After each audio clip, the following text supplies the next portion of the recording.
ጠይቅሽ ጠይቅ ፈስ ለምንድን ነው የሚጠላው አላህ? በፈስ ምክንያት ለምንድን ነው ጸሎት የሚረክሰው? እና አንድ ሙስሊም ጸሎት እያደረገ ቆይ አንድ ሙስሊም ጸሎት እያደረገ ፈሱን ከፈሳ ጸሎቱን የማይሰማበት ምክንያት ምንድን ነው? ምን ያገናኛል? ኧረ ካካም ያርግላ ምን ችግር አለው? አሁን እናንተ ጋር ሽንት ቤት ቁጭ ብለህ ካካ እያረክ ምናምን ደቅ ብለህ ያምታታው ማድረግ ትችላለህ ማለት ነው። እናንተ ጋር በጣም የሚገርም ነው። አንተ እንዲህ ቆመህ ምናምን እየሸና ትጸልያለህ። ፈስን የፈጠረ እኮ እግዚአብሔር ነው አላህ አይደል? ፈስን የፈጠረ እኮ አዎ፣ ይሄኛውን የፈጠነ ባቂራፍ ነው። ዝርክርክ ያላችሁ ነው ወላሂ። ቆይ አለኝ እንደው ይሄንን የፈጠረው ካካን አልፈጠረም። ፈጠው ቆይ መገርሳ መገርሳ ቆይ ራስህ አንዴ ሚዩት ማትሰማ ከሆነማ ይሄንን የፈጠረው ሽንትንና ካካንም ፈጥሯል። ስለዚህ ሽንትና ካካ እያርከፈከፍክ መጸለይ ትችላለህ ወይስ አትችልም? ይኸውልህ እኮ ፈስ ችግር አለው ሊያመልጠው ይችላል። ፈስ ኖርማል እኮ ይጸዳዳላ ብራዘር። ይኸውልህ እስልምና ለምን ተዘዳዳችሁ ነው? ቆይ ለምን ተዘዳዳ እና ተግማምተን ኑሩ እንደናንተ ለምን ተዘዳዳ ነው? የጤና ጉዳይ እኮ ጤና መምህራን እና ለምን ተዘዳዳ ነው ወይ ያገናኛል? በቃ እኮ ለምን ተዘዳዳችሁ ነው? ቆይ ለምን እሺ፣ እኛ ስንቱን እናስተምራችሁ? ሽንት ቤት ዋይ ዘመግባት አስተማር ነው። ቆይ አንዴ ሚዩት አርግ ብራዘር አይችልም ማለት ነው። ታመ ጸሎት ቆይ አንዴ ሚዩት አርግ አንዴ ቆይ አንዴ ሚዩት አርጉት። እሺ ኧረ ቆይ አንዴ ቆይ ደህና ጥያቄ ካለ ትጠይቃለህ። አንዴ እናንተ ጋር እንግዲህ ኧረ ቆይ ሚዩት እያደረጋችሁት አንዴ ሞዴሬተሮች ይሄን ሰውዬ አንዴ በነገራችሁ ላይ ቆይ ወይታችሁ ረድና ተመለሰ ትገባለህ። እሺ በነገራችሁ ላይ ክርስቲያኖች መረዳት ያለባችሁ አንድ ነገር አለ። እኛ ሽንት ቤት እንዴት እንደሚገባ አስተማርናችሁ። ተግባባ። ጨሌ ምናምን ታውቃላችሁ። ጨሌ ካካችሁ እንደዚህ ተንጠልጥሎ እንዳይሄድ እርዳታ አደረግንላችሁ። ሽንት ቤት ታጠቡ፣ የኪንታሮት በሽታ እንዳይዛችሁ። ተግባባን። እንደዚህ ደርቆ ተንጠልጥሎ የደረቀ ነገር ሆኖ እንዳትሄዱ ጽዳትን አስተማርናችሁ። ተግባባን። ሐኪም ቤት ብትሄዱ እንደ ሙስሊሞች ታጠቡ ነው የሚባለው። እንደ ሙስሊሞች ታጠቡ። ዮኒ ማኛ እንኳን ይኸው መሰከረ። ምን ብሎ ነው የተናገረው? ቀሪ ሂሳብ አለ በሶፍት ራሱ ቀሪ ሂሳብ አለ ብሎ ነው የተናገረው። እንደ እውነቱም ነው። ቀሪ ሂሳብ አለ። በውሃ ታጠቡ፣ መታጠብ ተማሩ፣ ንጽህናን ተማሩ። ይህ ንጽህናን ያስተማሪያን ጭራሽ ውለታ እኮ ነው ያልንልን። ስለዚህ አምላክ ፊት ስትቆም ይሄ በካካ የምታስወግደው ይሄ ይሸታል እኮ ይገማል እኮ ዱድ ስማያረጉች ይሸታል። የሚሸት ነገር ደግሞ አጸያፊ ነገር እናት ፊት የማታረገውን አባት ፊት የማታረገው እንግዳ ፊት ባለስልጣን ፊት ቆመህ የማታረገውን ነገር አምላክ ፊት ቆመህ እንዴት ነው የምታረገው? አንተ ምን አይነት ርካሽ የሆነ ለአምላክ ምን አይነት ቦታ ነው ያለ? ምን አይነት ቦታ ነው ያለ? አምላክ ፊት እንዴ አምላክህን እየጸለይክ እየጠየቅ ሰውን ወጥ እንዴ ምን ሆነ ነው? አረ ብራዘር ተረጋጉ። ደህና ጥያቄ ጠይቁ ስመጡ። እሺ እራሳችሁ ላይ እንዲህ በባክፋየር የሚያደርግ ነገር አትጠይቁ። እሺ ሌላ ጥያቄ ካላችሁ መጠየቅ ትችላላችሁ። ቤኪ ብሮ እዚህ ሀሳብ ላይ ግን ምናልባት ይቅርታ ጋርና በሳይንሳዊ ይዘቱ የተወሰነ ነገር ለማየት እየሞከርኩኝ ነበረ የሆነ ታይም ላይ እና ምናልባት ስለዛ ነገር የተወሰነ ባነሳ ደስ ይለኛል። በመሰረቱ ማለት ነው ይሄ ነጠላ ዜማ በሚል በአራዳ ቋንቋ ብንጠራው ጥሩ ነው። ምናልባት ማለት ነው ነጠላ ዜማ ይላሉ እንግዲህ አሁን ይህንን ቃል ሲጠቀሙት እና ያ ነገር በመሰረቱ የሚመጣው ከዳይጀስቲቭ ሲስተም ጋር በተገናኘ ነው፣ ወይም ደግሞ ከሰውነት ይሄ የምግብ መፈጨት ሂደት ጋር የተገናኘ ነው እና በዛ ዙሪያ የተከማችቶ የነበረ ጋዝ ነው፣ አየር ነው የሚወጣው። ያ ጋዝ ወይ ኤሮፌጅ ብለን የምንጠራው ነገር አለ፣ ከአየር መለወጥ አንጻር ይመጣ ይኖር ይችላል፣ ወይ ደግሞ ከባክቴሪያ ስራ ወይም ፈርሜንቴሽን ብለን የምንጠራው ከዛ ስራ አንጻር ሊመጣ የሚችል ነው። ስለዚህ ንፋስ ነው ወይም አየር ነው የሚወጣው ማለት ነው። ያ አየር በሚወጣ ጊዜ እኛ እንደ እስልምና ቀደም ይብሮ አንስቷል፣ ሰላት የሚባለው ነገር የራሱ የሆነ ስርዓት ያለው ነገር ነው። አሰጋገድ የሚባለው የራሱ የሆነ ስርዓት አለው እና ሪቹዋል ፒዩሪቲን ይፈልጋል። በጣም መዝዳት ያስፈልጋል፣ ንጽህና ያስፈልገናል። ስለዚህ ይሄ ጋዝ ከሰውነታችን በሚወጣ ጊዜ ከሰውነታችን ከመንፈሳችን ጋር ግንኙነት እንዳለው ምሁራን ይናገራሉ።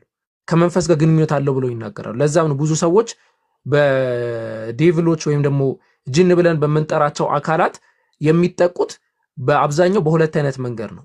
አንደኛው ውዱ የሚባለው ነገር ሳይኖራቸው ሙሉ በሙሉ ጥራት ላይ ሳይሆኑ እንደ ተመሳሳይ ነገራቶች ሲያጋጥሟቸው ነው። ሁለተኛው ደግሞ ላይክ ማታ ላይ ከሚስታቸው ጋር አድረው ምናምን የዘር ፈሳሽ ፈሷቸው ባለበት ሰዓት ቻክሮድ ብለን የምንጠራቸው ሰውነታችን ላይ ያሉ ሜን ፖይንቶች አሉ እና እነዛ ክፍት ስለሚሆኑ ለነዛ ጥቃት ለዛ ተጠቂነት ሞር ቅርብ ይሆናሉ ነው የሚለው ሳይንሱ ራሱ ማለት ነው። ስለዚህ እስልምና ያንን ነገር በሚገርም ሁኔታ ነው ያስቀመጠው። ለዛ ነው ውዱ እንድናረግ የታዘዝ ነው ማለት ነው። ይሄ ከዛ ከመጥላትና ለመጥላት ጋር እንትን አይልም። ሁለተኛ ልክ ኢብሮ እንዳለው እንዴት ነው አንድ አካል ይሄንን ካደረግ ውዱ አድርግ የሚል ትዕዛዝ ስለመጣ እንዴት ነው ችግር ሊፈጥር የሚችለው? ያጸዳን እኮ ነው ያለው አይደለም እንዴ? አላህ የሚያዘዘው የመጀመሪያ ትዕዛዝ ነብዩ መሐመድ ሰለላሁ ዐለይሂ ወሰለም ያ አዩሀል ሙደሲር ቁም ፈአንዚር አዝዳ ነው ያለው። ጽላትን ነው አይደለ ትኩረት ያደረገው። እኛ ጠሃራ የእምነታችን ግማሽ ነው ብለን ነው ምናምነው፣ ሸጥር ነው ብለን ነው ምናምነው። ስለዚህ ከዛ አንፃር ተመሳሳይ ነገራቶችን እናረጋለን። ምናልባት ይህንን ጥያቄ የምትጠይቁ አካላቶች እንደው ኑና ጥያቄ ስጡን በሉና እኛ እንስጣችሁ፣ እናንተ ትጠይቃላችሁ። እንደዛ ማድረግ ይቻላል። ቤኪ አለሽ? ቅድመ ሁኔታዎች አሉ ከሰላት በፊት አንድ ሽንት ወጥሮት እንዳይሰግድ አንድ ሰው ተብሏል። ላይክ ቅድም እንደተባለውም ደግሞ ይሄ አየር የታመቀ አየር ይዞ መስገዱ የተገባ አይደለም። እሱን አስወግዶ ጨርሶ ነው የሚመጣው። በዚህ መሃል ካመለጠው ደግሞ ኢማጂን እንግዲህ ወላሂ this is shame እኮ ኖርማሊ ሼም ስለሆነ እኮ ነው ተደብቀህ የምታደርገው እንዴ። ባለስልጣን ፊት ሄደህ የማታደርገውን የተከበረ ቤት ገብተህ አንድ ባለስልጣን ቤት ገብተህ የማታደርገውን ነገር አምላክህን እየለመንከው በዚህ ጋር ደግሞ ኧረ በአላህ ይሄ እኮ በጣም ደግሞ ሪስፔክት የሌላቸው ናቸው ማለት እኮ ለአምላካችሁ ሪስፔክት what the hell kind of question is that ሲጀመር ማለት ነው። ምን ሆናችሁ ነው ወላሂ። ስለዚህ ይሄን ይመስላል እንግዲህ። ቀጥል። ሌላ ጥያቄ ያለው ሰው ካለ አውቄ ያስተናግድ። አምላክ የማይሞተው አምላክ ሲጠብቀው ነበር። የሚገርምሽ ነገር እንደዛ ነው የሚረዱት። እንትን ነው የሚያደርገው። አንደኛው ሲሞት አንደኛው አልሞተም። እንደዛ ነው መምህራቸው የመለሰላቸውና አንደኛው ያልሞተው አምላክ የሞተው አምላክ ሲጠብቀው ነበረ ይላሉ። ይገርምሻል። እና ስለዚህ ክርስቲያኖች ሲገቡ እነግርሻለሁ። እሺ፣ ሌላ ጥያቄ ያለው ሰው ካለ። ስለዚህ ሁለት አምላክ ነው የሚያመልኩት ማለት ነው። ጥያቄ ያለው ሰው ዩዘር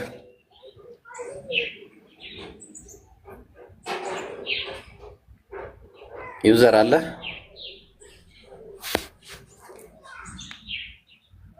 ዩዘር ውረድሽ። ዩዘር የቅድሙ ኡስታዝ እኔ አላወቅኳቸውም። ኡስታዝ መሆናቸውን ኡስታዝ ናቸው አሉኝ። አስገቧቸው እሺ ካሉ ሲመጡ።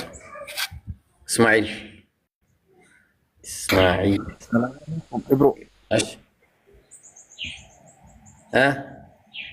ሰላም አለይኩም። ወአለይኩም ሰላም ወራህመቱላህ። አማን ነው? አማን ነው። አማን። የኔ ጥያቄ ማቴዎስ 27:46 ላይ 9 ሰዓት ተሰቀለ የሚል የለም መሰለኛ። ባለፈው ተከራክሬ እኮ ሳየው 9 ሰዓት ላይ ተሰቀለ የሚል እንትን አላልኩምና። ማቴዎስ አንደኛው ላይ 6 ሰዓት ነው። ለፍርድ አልቀረበም። የዘገባው ፈልገህ ነው እሱን ላሳየህ? አዎ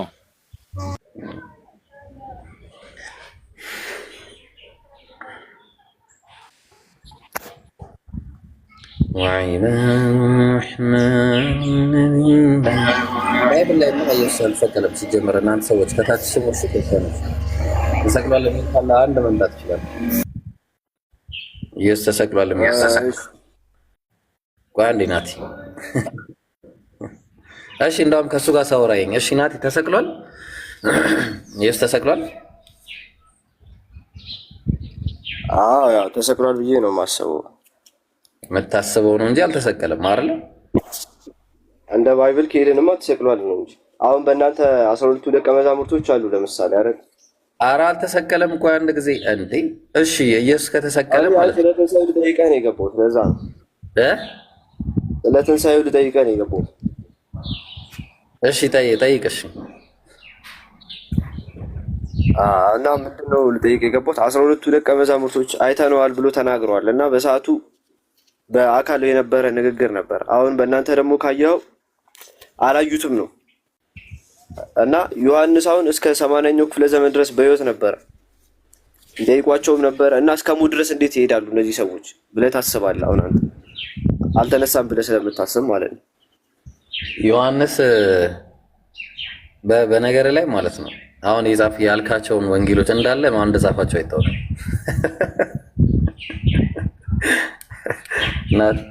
ዮሐንስ ቁርጥራጮቹ ተገኝተዋል። ያው ቁርጥራጮች ደረጃ ነው ያለው እንጂ ጸሐፊው ማን እንደሆነ ራሱ አይታወቅም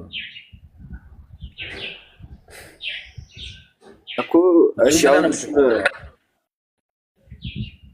ምን አልከኝ? ዝም ብለህ ነው የምትቀበለው። ጸሐፊው ማን እንደሆነ አይታወቅም።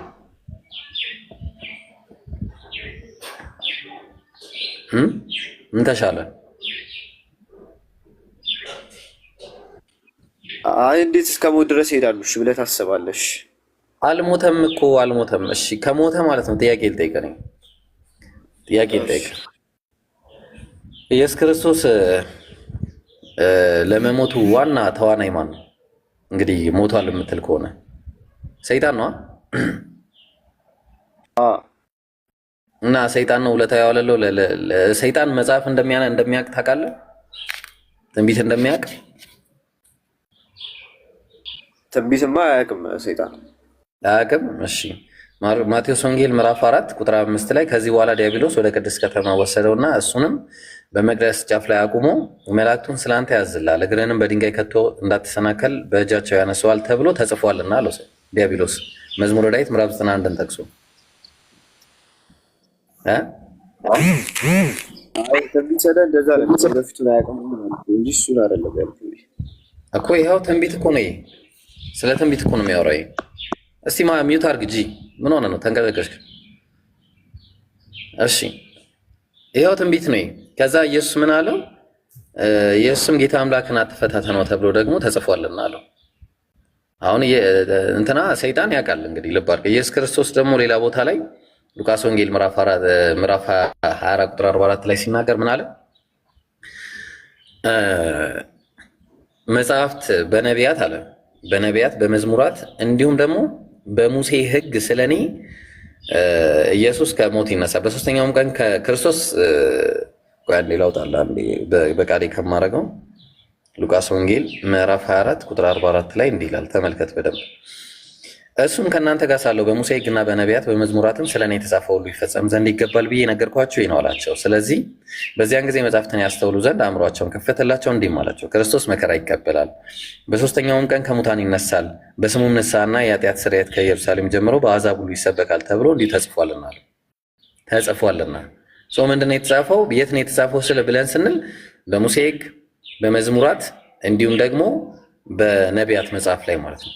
ስለዚህ ከተጻፈ ዲያብሎስ ደግሞ ከተጻፉት መካከል በመዝሙራት ላይ የተጠቀሰውን አንስቶ እውነት አንተ የእግዚአብሔር ልጅ ከሆንክ አለው መላእክቱን ስላንተ ያዝልሃል፣ እግርህንም በድንጋይ ከቶ እንዳትሰናከል በእጃቸው ያነሷል ተብሎ ተጽፏልና እስቲ ራስን ወርውር አለው። አየው መጽሐፍን የሚያውቅ አንድ ዲያብሎስ መጥቶ ደግሞ ድጋሚ ምን አለው? እራትም ሲበሉ ዲያብሎስ በስምዖን ልጅ በአስቆሮቱ በይሁዳ ልብ አሳልፎ እንዲሰጥ ሀሳብ ካገባ በኋላ ይላል። ኢየሱስ ክርስቶስ በሶስተኛው ቀን ከሙታን እንደሚነሳ ካወቀ እንዴት አድርጎ ነው ለሰው ልጆች ኃጢአት ስርየት እንዲሆን ወረደ? አትቋቋመውማ። እንዴት ትቋቋመዋለህ? እሺ ጂ አለ ጂ ያው ጂ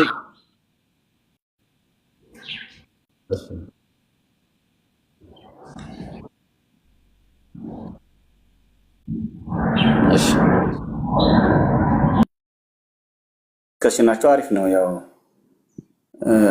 ነገር ግን ያው አንድ ጥያቄ ለመመለስ ነው የገባሁት። ቅድም እህታችን ክርስቶስ በሞት በተለየ ከነፍስ ከስጋው በተለየ ጊዜ በመቃብር ባደረ ጊዜ ማን ነበር ሲጠብቃቸው ሲያስተዳድራቸው የነበረው የሚለውን ነው እና ይሄ መልሱን ለመመለስ ባጭሩ ክርስቶስ ማን ነው የሚለው ነው። ክርስቶስ ያው አምላክ መሆኑን ካላወቅን እንዳለችው ጥያቄው ሌላ አምላክ ነበር የሚለው ነው። ነገር ግን ክርስቶስ ፍጹም አምላክ ፍጹም ሰው ነው ስንል ሰው ነው ብቻ የቱ ጋር ነው እንደዛ የሚለው ፍጹም አምላክ የሚለው እና ፍጹም ሰው ነው ብለን ብቻ ከሆነ እንደ ልዩ ሐሳብ ሌላ አምላክ ነበር የሚጠብቀን ማለት ነው። ነገር ግን እኛ ፍጹም ሰው ፍጹም አምላክ ነው። ወደ ሲኦል ለምሳሌ በስጋ ሲለይ ቆይ ፍጹም ሰው ፍጹም አምላክ የሚለው የቱ ጋር ነው? ያው ይሌለ እንትሉ ምን የቱ ጋር ያና እኔ አላውቅም እንደሚል እኔ አምላክ ነኝ እያለ ተናግሯል በተደጋጋሚ። እራሽ እኔ አምላክ እንደሆነ ይነግራል አይደል? ዮሐንስ 1:1 ቃል አምላክ ነበረ። ኧረ አይልም ምን ሆነ ነው?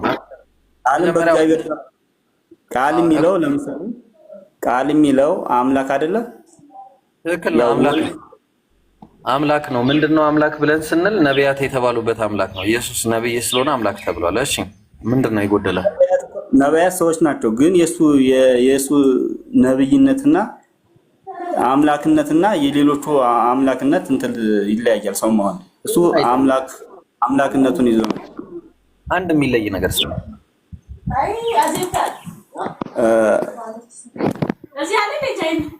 ወንድሜ ይቅርታ፣ ቆይ ሰው ይዞኝ ነው እመለሳለሁ። እና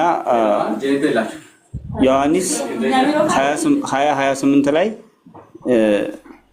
ቶማስ ጌታዬ እና አምላኬ ብሎ ጠርቶታል አይደል? አጠራው። ቲቶ ላይ ታላቁ 2:13 ላይ ታላቁ አምላካችንና አዳኛችን ኢየሱስ ክርስቶስ ብሎታል። አይሰማም ነው እንጂ እኔ የማወራው ነገር ኢየሱስ ጌታዬ ተብሎ አልተጠራም።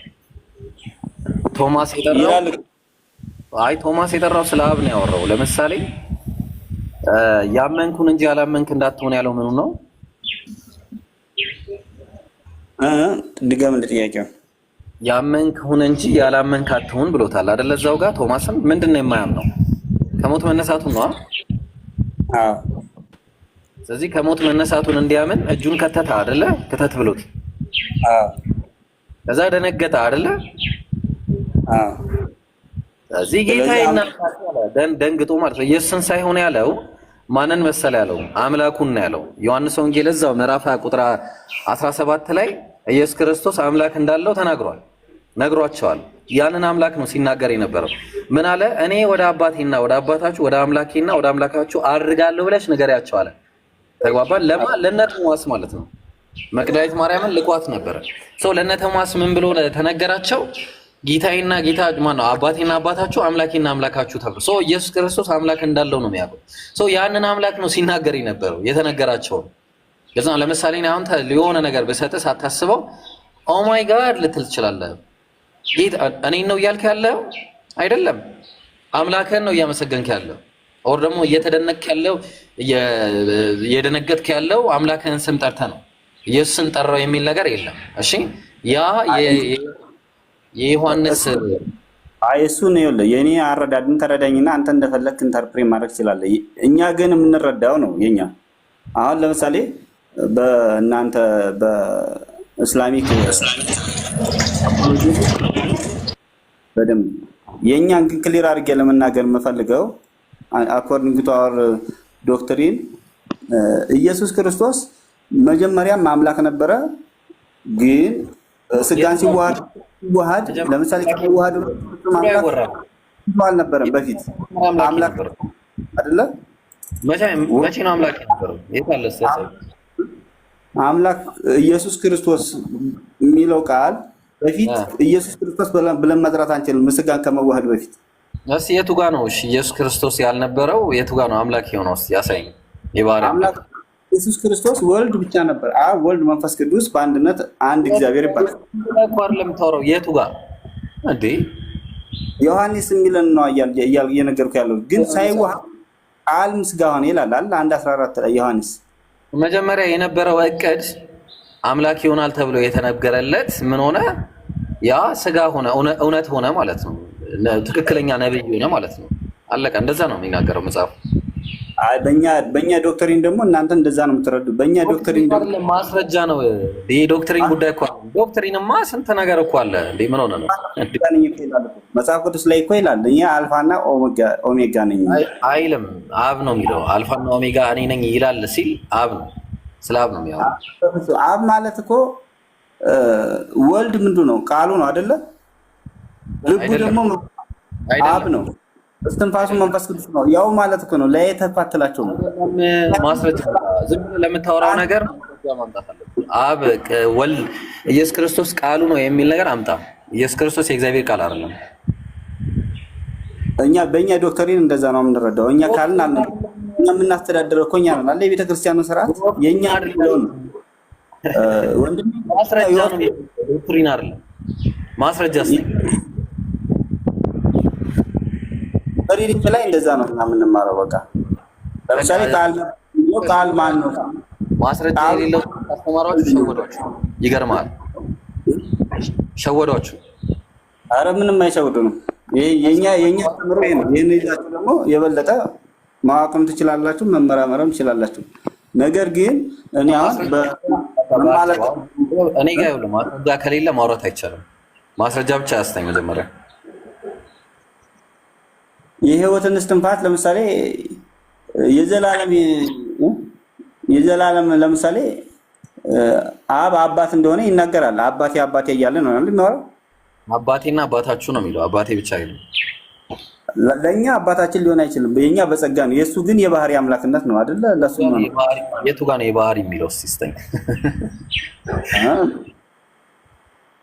የባህሪ አምላክ እንደሆነ ነው የሚናገረው። የኛ አምልኮ ነው የኛ የት ማስረጃ አለ?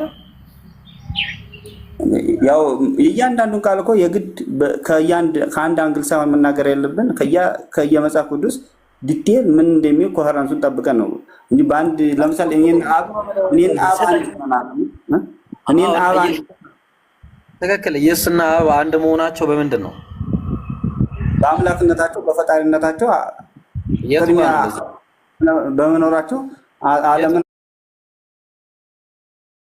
በስልጣናቸው ነው የሚሆነው። ኧረ ቆይ ዝም ብለህ እያወራ ነው። የቱ ጋር ነው አብና ወልድ አንድ የሆኑት? በመፍጠር ነው በምናምን ነው አንተ ነው የምትለው። ከኪስህ ምናምን እያወጣ የቱ ጋር ነው? ማስረጃው ውስጥ ለምሳሌ ፊልጶስ አለ አይደል? ፊልጶስ ስለ ኢየሱስ ምንደኛ ላይረዳው ይችል ነበር፣ ጠየቀ እና እኔ አብን አሳየንና ይበቀናል ሲል እናንተ ማታምቁት እንደማለት ነው። ሰርጎታል እና እንዴት አብን አሳየን ትላለህ? እስከዛሬ ድረስ ከእናንተ ጋር ስኖር አታውቁኝም ማለት ዛት ኢንዲኬትስ ራሱ አብ ማለት ወልድ እንደሆነ ኢየሱስ እስከዛሬ ድረስ ከእናንተ ጋር ስኖር እንዴት አታውቁኝም? እኔ ሰው ነኝ ነው እኮ እያለ ያለው። ምን ሆነ ኢየሱስ? እንዴት አብ በእኔ እንዳለ እኔም በአብ አለሁ አይደለ? ያ ማለት ነው አብ በእኔ እንዳለ ብቻ ሳይሆን አብ በእኔ አንተ እነሱ እኔ በእነሱ እንዳለው አንተም በእኔ እንዳለ ይላል።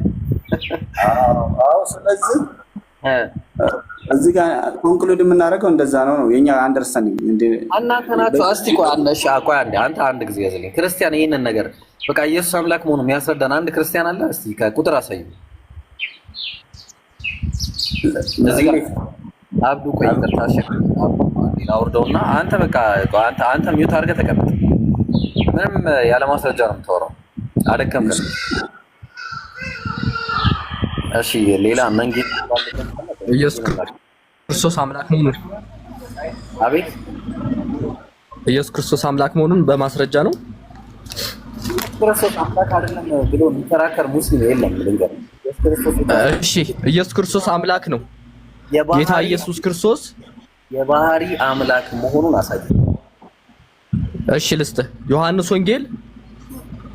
ወንጌል ምዕራፍ 1 ከቁጥር 1 ላይ ያወጣል። በመጀመሪያው ቃል ነበረ ይላል። ሎጎስ ነበር። በመጀመሪያው ቃል ነበረ፣ ቃልም በእግዚአብሔር ዘንድ ነበረ ይላል። ቃልም እግዚአብሔር ነበር አለ። ቃል የተባለ ደግሞ ወልድ ኢየሱስ ክርስቶስ መሆኑን ቁጥር 14 ላይ ቃልም ሥጋ ሆነ ጸጋንና እውነትንም ተሞልቶ በእኛ አደረ ይላል። አንድ ልጅም ከአባቱ ዘንድ እንዳለው ክብር የሆነውን ክብሩን አየን ይላል። ስለዚህ ቃል የተባለ ወልድ ኢየሱስ ክርስቶስ መሆኑን በራእይ መጽሐፍ ላይም ተጠቅሷል። ስሙም የእግዚአብሔር ቃል ይባላል ብሎ ማለት ነው። በደምም የተረጨ ልብስ ተጎናጽፏል፣ ስሙም የእግዚአብሔር ቃል ይባላል። ዮሐንስ 1:1 ላይ ደግሞ ቃል ብሎ የጠራው ኢየሱስ ክርስቶስ ነው።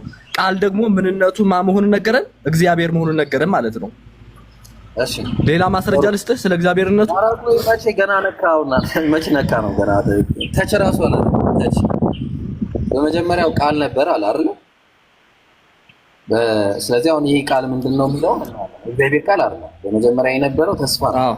በመጀመሪያ የነበረው ለአብርሃም፣ ለይስሐቅ፣ ለያዕቆብ ከአዳም ጀምሮ ሲገባ የነበረ ቃል ኪዳን አለ። ያ ቃል ኪዳን ዘፍጥረት ጀምሮ ሲነገርለት የነበረው እንደምታውቀው። ስለዚህ አሁን ያ ቃል ኪዳን ወይ ደግሞ ያ ተስፋ የሚል እሱ ጋር አሳየኝ እስኪ ከዛው አውዱና መጀመሪያ አውዱ ከምዕራፍ 1 አንስተ እስከ ቁጥር ከምዕራፍ 1 ከቁጥር 1 አንስተ እስከ 14 ድረስ ስለ ኢየሱስ ክርስቶስ እኮ ነው የሚናገረው። ቅድመ ሕልውናውን ከድንግል ማርያም ሰው ሆኖ ከመገለጡ አስቀድሞ ያለውን ከዘላለም የነበረውን አኗኗሩንና ፍጹም ሰው ሆኖ ወደዚህ ምድር ያለውን እኮ ነው የሚናገረው። ስለርሱ አይደለም አልኩኝ ወይ እኔ አይደለም አልኩኝ። ስለናየው እኮ ነው አሁን የሚለው መጀመሪያ የነበረ መጽሐፉ ይላል። አንተ ስላልክ እኮ መጽሐፉ እኛ ምን አገባን? አንተ በፈለከው ይሄ ሰውዬ ልሞት ነው እንዴ? መጀመሪያ የነበረው መጀመሪያ ቃል ነበር። ያ ቃል ምንድነው? አስተምሮ ነው። ምክንያቱም ዮሐንስ 6:60 ላይ ይህ የሚያስጨንቅ ንግግር ነው አሉ። ንግግር ለሚለው የገባው ሎጎስ ነው። የሚያስጨንቀው ንግግር ደግሞ የኢየሱስ አስተምሮ ነው። ባይብል ላይ 17 በላይ ቦታ እና ተመለስ ወደዚህ ላወርድ ነው ልትወርድ ነው ላወርድ ነው ናውረድ ውረድ። እዚህ ሪፖርት ልታደርግ ነው እንደሚገባው። እሺ ዛሬውን አለ አሎ ሰላም ነው አለን አልሐምዱሊላህ። እሺ መጽሐፍ ቅዱስ ማን የጻፈው አይታወቅም። ማለት በባብል ላይ የገለጸው ነገር የለም። የለም። ቁርአን ዘፍጥረት ማን የጻፈው?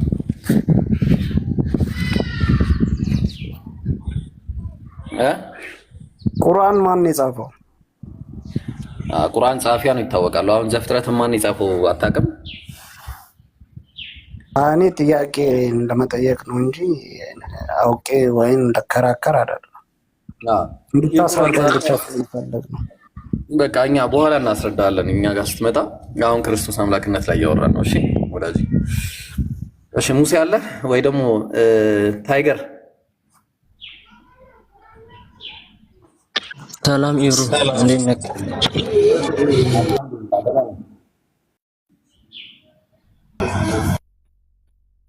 እሺ ታይገር ነው መቼስ ታይገር እንደዚህ አይጻፍም። እሺ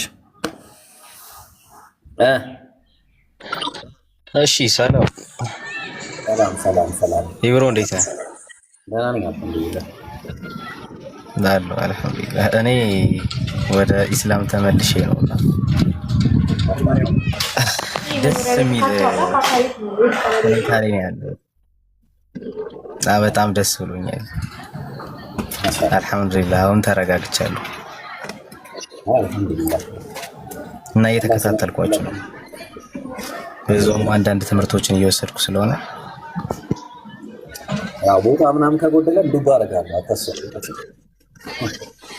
ማርሐባሽ አላህ ይቀበል።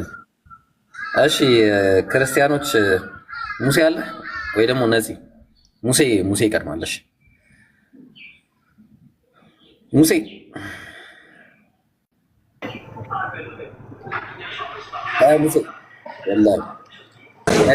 ሰላም ይብሩ፣ እንዴት ነህ?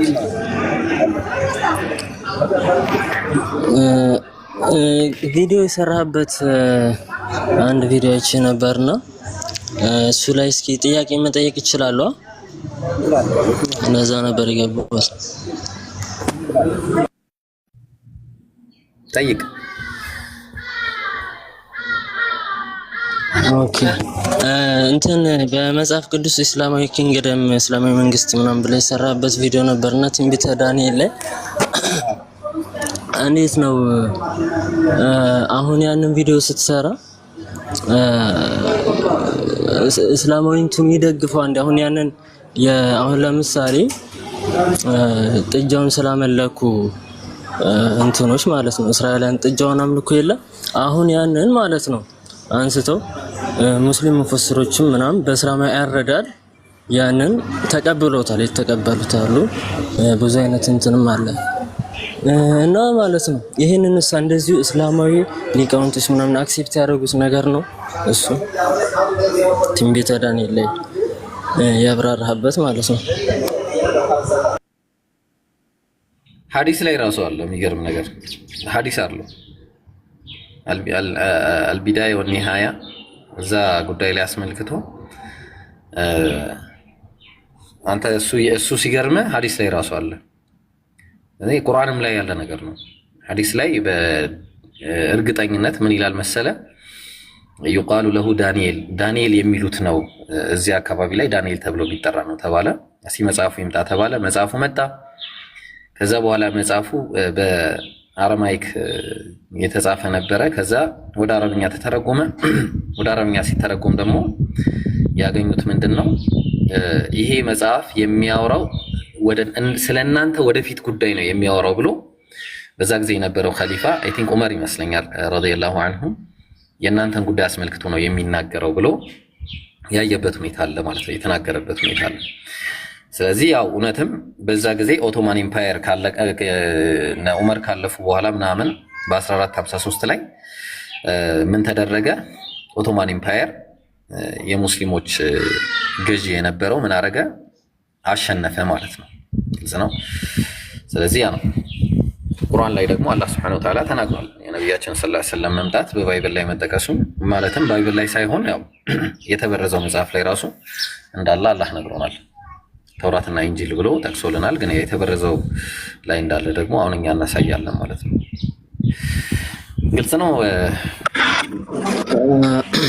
እሺ ያንን ነገር እስኪ እኔም ጥናት አደርግበታለሁ እንደሱ ያልከው ሐዲስ ምናምን ነገርም ካለ ግን ማለት ነው እያንዳንዱ እዛ ትንቢተ ዳንኤል ላይ የጠቀስካቸው ነገሮች ምናምን በደንብ አይታቸው ከሆነ ከእስልምና አስተምሮ ጋር በጣም የሚቃረን ነገር ነው ያለው ብዬ ነው የማስበው ምክንያቱም እዛ ጋር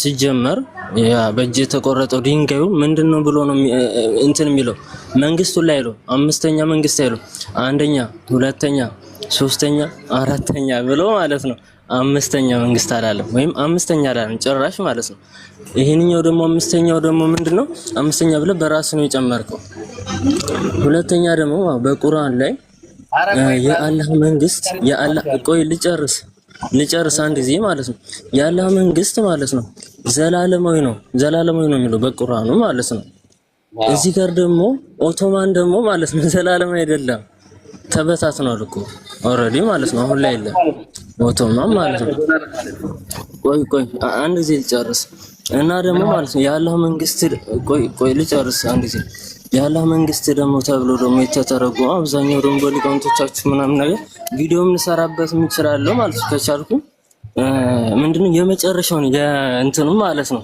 የቂያማ ቀን የምትሉት ያንን አንዳንዶችም ደግሞ የኢሳ መምጣትን ምናምን ነገር ነውና ጭራሽ ኦቶማን ምናምን ነገር ማለት ነው በተለይ አረማን ምናምን ነገር ቆይ አንዴ ነው እንሞግት እንዴ ምናምን ነገር ማለት እሺ አንድ ጊዜ ልጨርስ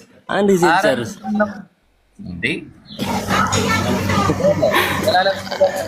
እሺ አይደለም ምን ትላለህ እስኪ ሐሳብህን ስማሽ እንደው አልጨረስኩም ግን አሁን ባልኩት ጉዳይ ማለት ነው ሚውት አደርጋለሁ አይ ሚውት እንዳታረግ ጥያቄ ነው የምጠይቀው ባይብል ላይ ዘላለም የሚለው ነገር ሁሉ ዘላለም ለሚል ብቻ ነው የሚመጣው አላቂ ጊዜ ነው ወክሎ አይመጣ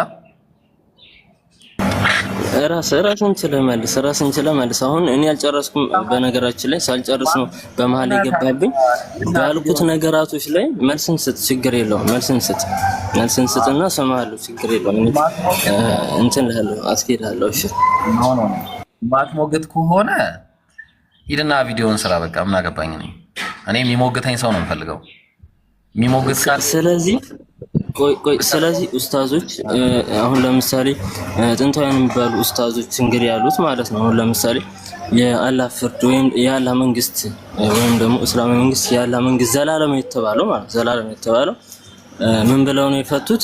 የቂያማ ቀንና አንዳንዶችም ደግሞ የኢሳም መምጣት እንደዛም አድርገው ፈቶታል። ስለዚህ አሁን እነሱ እንዴት ነው የሚሆኑት? እንዴት ነው ከኦቶማን ጋር የምታስታርቁ? ኦቶማን ዘላለም እንትን ያላለ ነው። እነሱ ደግሞ ቆይ ልጨርስ።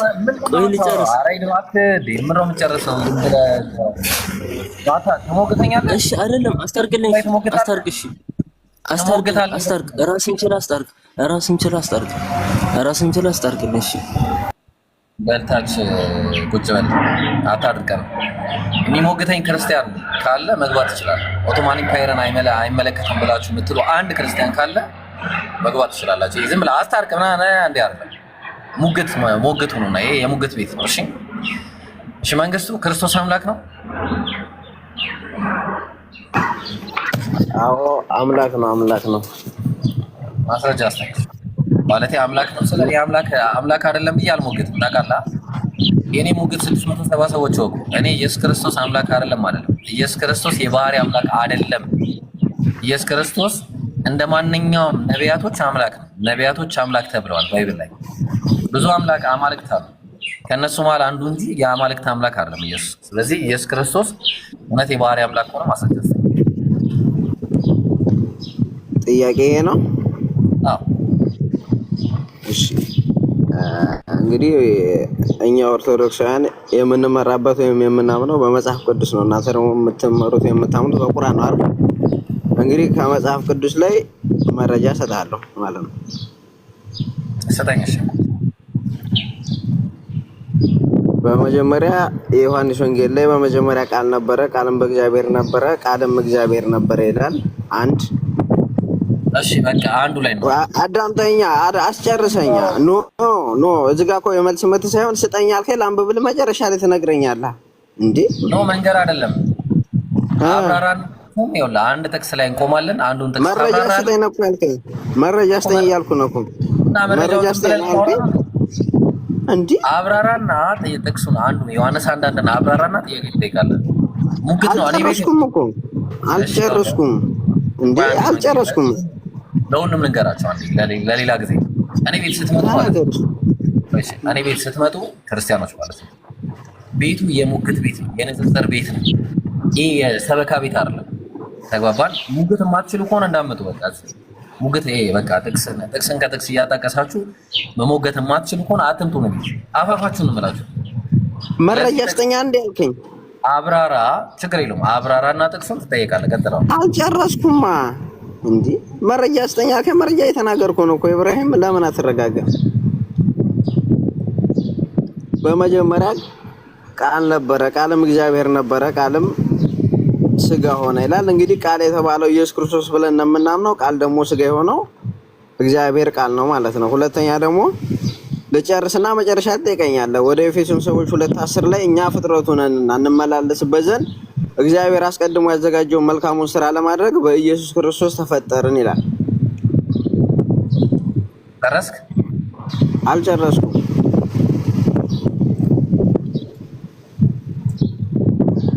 ወደ ሮሜ ሰዎች 9:5 ላይ አዳምጠኛ አባቶቻችሁ ለእነርሱ ናቸውና እነርሱም ክርስቶስ በስጋ መጣ፣ እርሱም ከሁሉ በላይ ሆኖ ለዘላለም የተባረከ አምላክ ነው ይላል። ወደ ሮሜ ሰዎች 9:5 ላይ አንደኛ ዮሐንስ መልእክት ምዕራፍ 5 ላይ አለ።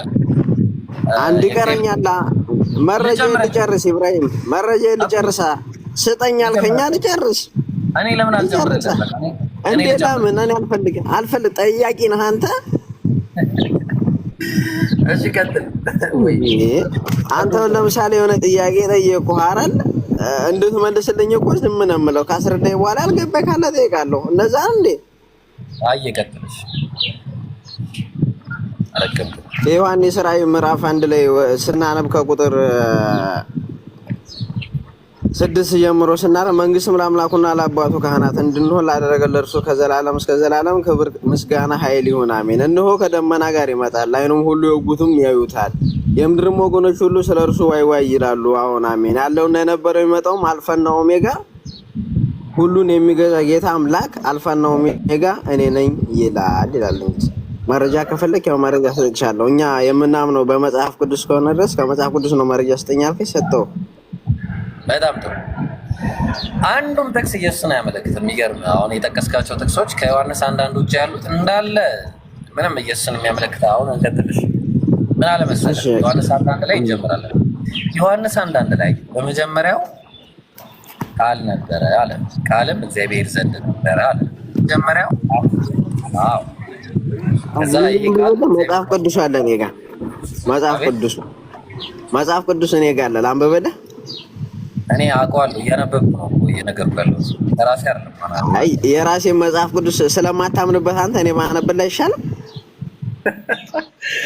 እሺ አንብበው። እሺ ከጥያቄ እንደሆነ አትመልስ መጠየቅ። ኧረ ችግር የለውም እኔ ችግር የለውም።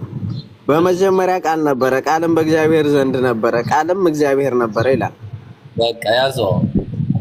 ቃል ለሚለው አሁን ቃል ላይ ተጣጣለ እግዚአብሔር ነበር ለሚለው የግሪክ ቃል የገባው ምንድነው ታውቃለህ? ምን እግዚአብሔር ለሚለው የግሪክ ቃል የገባው ምንድነው? ምን ለሚለው? እግዚአብሔር ለሚለው ኔትወርኩ ብዙም እንትን አይልም። እሺ ይሰማኛል። የግሪክኛ ቃል የገባው ምንድነው? እግዚአብሔር ለሚለው ቃል የገባው እኛ ግሪከኛ እንግዲህ አላውቅም። እኔ ኢትዮጵያዊ ነኝ ብራዘር።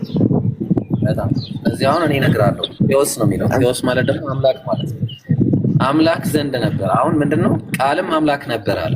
ስለዚህ አሁን አምላክ ነበረ ብሎ ሲባል አምላክ የሚለው ቃል ዲቫይን ማለትም እግዚአብሔር ቃል ይመጣላችሁ። ለምሳሌ ዮሐንስ ወንጌል ምዕራፍ 10 ቁጥር 35 እና ቁጥር 31 ላይ ስትመጣ አንተም ሰው ስትሆን ራስን አምላክ ስለማድረግ ነው ብሎ መለሱለት።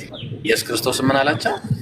የእግዚአብሔር ቃል ሊሻር አይችልም፣ መጽሐፍ ሊሻር አይቻልምና እነዚያ የእግዚአብሔር ቃል የመጣላቸውን አምላክ ካላቸው፣ ስለዚህ አብ የቀደሰውን ወደ ዓለም የላከውን ትሳደባለህ ትላላቸው የእግዚአብሔር ልጆች ስላልኩኝ ይላቸዋል። ስለዚህ አሁን የእግዚአብሔር ቃል የመጣላቸው በአጠቃላይ አምላክ ተብለዋል። ስለዚህ ኢየሱስ ክርስቶስ ደግሞ ዮሐንስ ወንጌል ምዕራፍ 12 ቁጥር 49 ላይ እኔ ከራሴ አልተናገርኩምና ነገር ግን የላከኛ በሱ የምለውን የምናገረውን ትእዛዝ ሰጠኛል። ዮሐንስ ወንጌል ምዕራፍ 8 ቁጥር 40 ላይ ከአምላክ የሰማሁትን እውነት የነገርኳችሁን ሰው ልትገሉኝ ትፈልጋላችሁ? አብርሃም እንዲህ አላደረገም ማለት። ኢየሱስ ክርስቶስ ከአምላኩ ይሰማ ስለነበር ቃል ስለሚመጣለት ምን ተባለ? አምላክ ይባላል። ስለዚህ በመጀመሪያ ሎጎስ ነበር። ሎጎስ ምን ማለት ነው ብለን ስንል ሎጎስ ማለት አስተምሮ ማለት ነው። ሎጎስ ማለት እቅድ ማለት ነው። ሎጎስ ማለት ስፒች ማለት ነው። ቁጥር 14 ላይ ማለት ነው። ቁጥር 14 ላይ ቃልም ስጋ ሆነ ጸጋና እውነትም ተሞልቶ በእኛ አደረ ይላል። ያ ቃል ስጋ ሆኗል። ያ ስጋ ደግሞ ክርስቶስ ነው።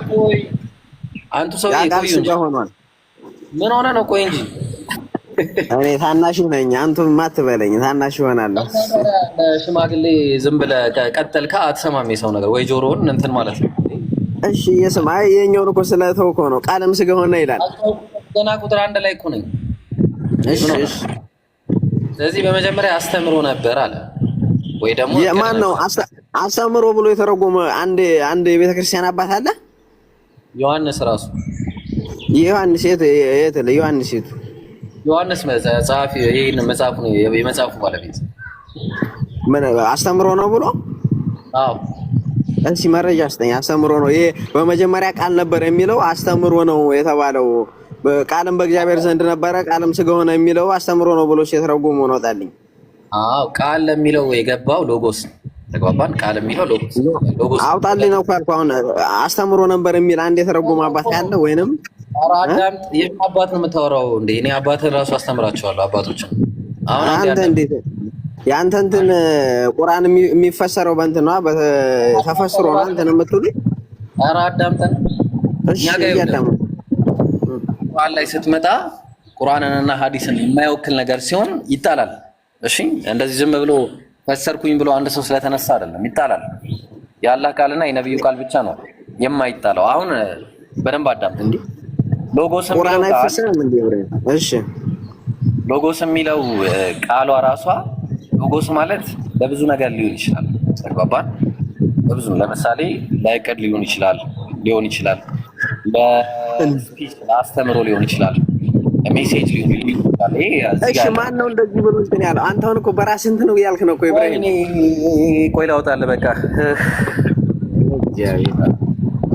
ለምን እዚሁ ቃሉ ላይ ለምን እንትን አናወራም? መረጃ ስጠኝ አልከኝ፣ መረጃ ሰጠው። ቃሉ ላይማ ማውራት እኮ አልቻልክም። አየሁ እንዴ እያወራሁ ነው። እኔ ያለ መረጃ አላወራም ብራዘር። ምን ሆነ ይሄ? ምን ይላል?